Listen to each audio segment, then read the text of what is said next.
The Egyptian military's call for nationwide protests. Morsi supporters have already organised demonstrations of their own, and that could prove to be a dangerous mix. Now, both the current and former prime ministers have come up with plans to try and calm the rising tensions. One people, two sides, and the same determination to make their voices heard. With rival rallies planned on Friday, Egypt's bracing itself for even more bloodshed. Despite both sides calling for peaceful protests, tension is at an all-time high. The Muslim Brotherhood accusing the army of pushing the country to the brink of civil war. El-Sisi asked the people to take to the streets to give him permission to fight terrorists. Is he considering us terrorists? We don't even have any weapons.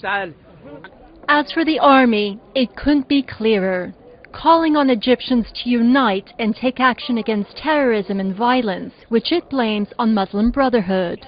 Among its supporters, the influential head of Al-Azhar Mosque.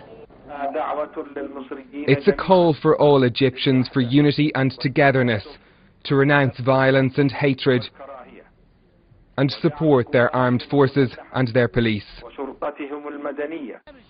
Former Prime Minister Mohamed Morsi issued a video statement condemning the army chief's speech and laying out a roadmap to defuse the political crisis.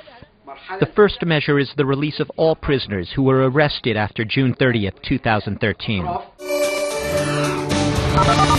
Egypt's military chief is urging mass rallies in support of the army and the interim government it installed after deposing Morsi on July 3rd. And the pro-Morsi Muslim Brotherhood is calling for a 1 million-man march to protest the democratically elected president's overthrow.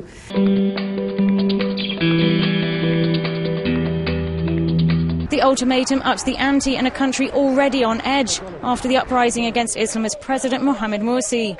The army chief has already called for rallies to give the army a popular mandate to take action against what they call terrorism and violence on Friday. The Muslim Brotherhood denounced the speech as a call for civil war. Pro-Morsi supporters continue to fill the streets, calling for the deposed leader's return, in apparent defiance of the army's threat.